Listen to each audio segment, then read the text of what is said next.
called an audible. Instead of the bagels, I was thinking of got a breakfast sandwich. Thought maybe the like eggs and meat was better than just dough and cream cheese. So I'm gonna go eat it. All right, here we go. Not much. This might be the only thing I eat today. Got my voucher water. And it does mean a little less play I can play here at Caesars. After I eat, I'll tell you what the plan was with the bagels and what the plan is now that this was a slightly different price. But I'm going to play Caesars before I do anything else today. All right, that was good. Not a lot of food, but there was some protein in there. So if that's the only thing I eat today, then all right. That's what I got to deal with. Okay, so here's where I am. Did some quick calculations.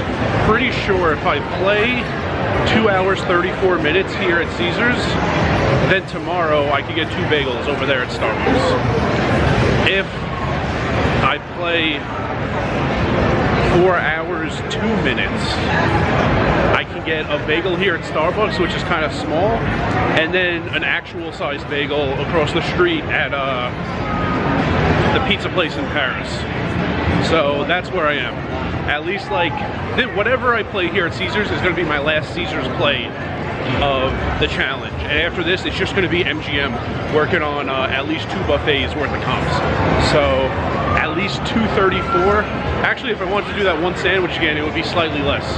But yeah, somewhere around 2.5 hours here minimum. If the game is better, all right, 4 hours, and maybe I could get like a bagel out of the deal. But you know what would probably be better than 2 bagels? That sandwich I just had and a small bagel.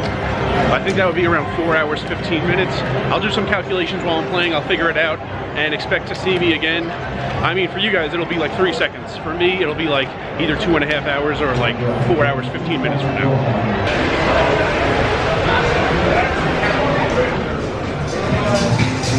Alright, played like 4 hours, 20 minutes at Caesars. Played enough for what I was going for.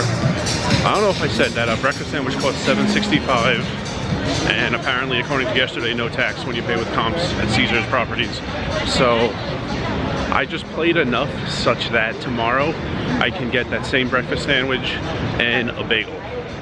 And if, okay, the last video of the series is going to be me doing the calculations, checking that I was never at a negative balance on the comps I had that I was using.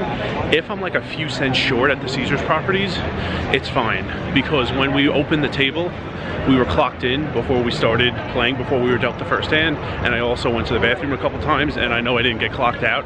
So even though, you know, the amount of minutes and hours I played was whatever it was, there were about 12 minutes. My card was clocked in, I was accruing time, I was accruing comps, even though it won't show up when I tell you how many hours and minutes I played exactly. So if I'm like 5 cents short, that's fine, because I think I accrued like 35 cents in time I wasn't actually playing, but it still goes on your card, so it counts. So I'm off to Bally's.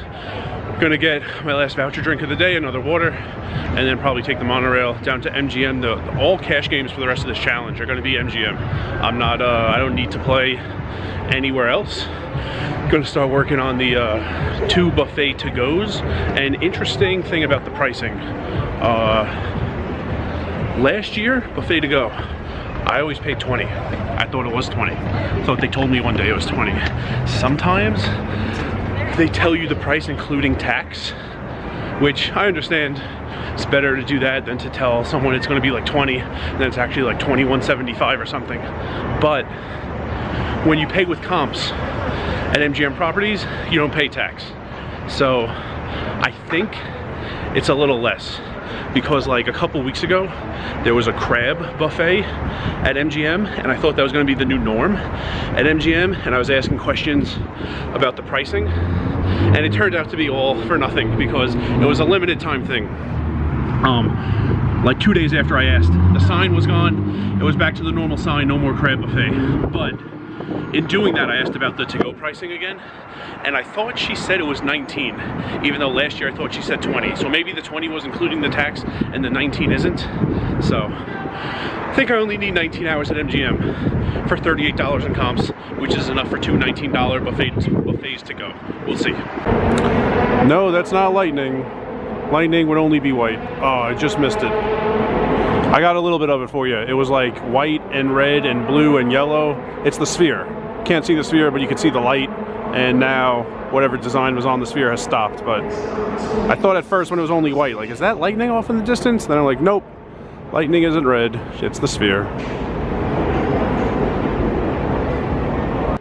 And as long as this monorail's taking forever, I'll tell you, I don't know how I pulled off a winning session over there at Caesars.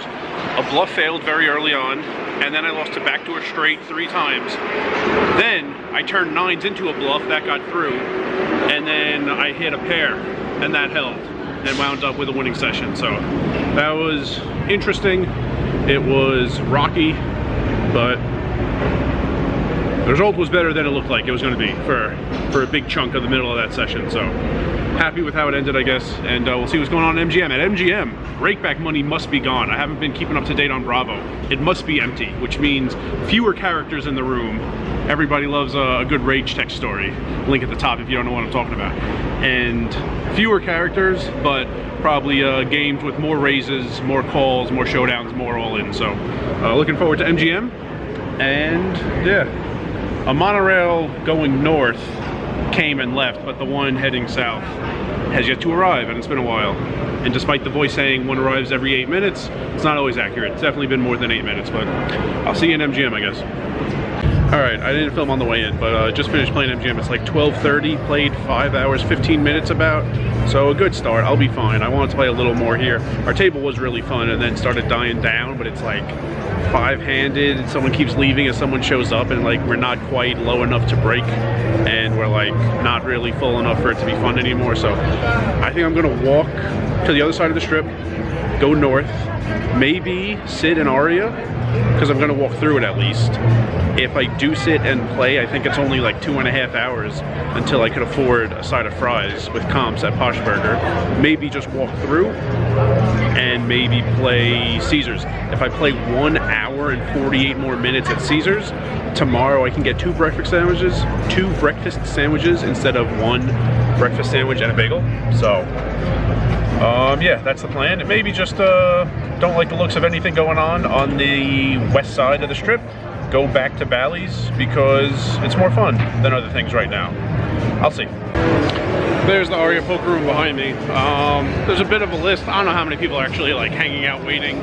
Sometimes at night, this late at night, people will put their name on the list and then wander off and do something and never show back up. But I would be like 10th on the list right now.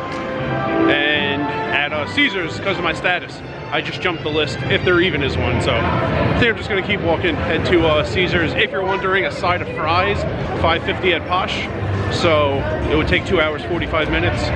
I don't know if I have quite that long anyway. I have 1 hour 48 in me at Caesars to get 2 breakfast sandwiches instead of 1 breakfast sandwich and 1 bagel. I don't know how much more I have left tonight, but I'm not really tired mentally, a little like fatigued because I'm not eating much, but I could definitely play 2 hours at Caesars, so I'm gonna keep walking and walk through Badara, walk through Bell, and then eventually I'll be in Caesars.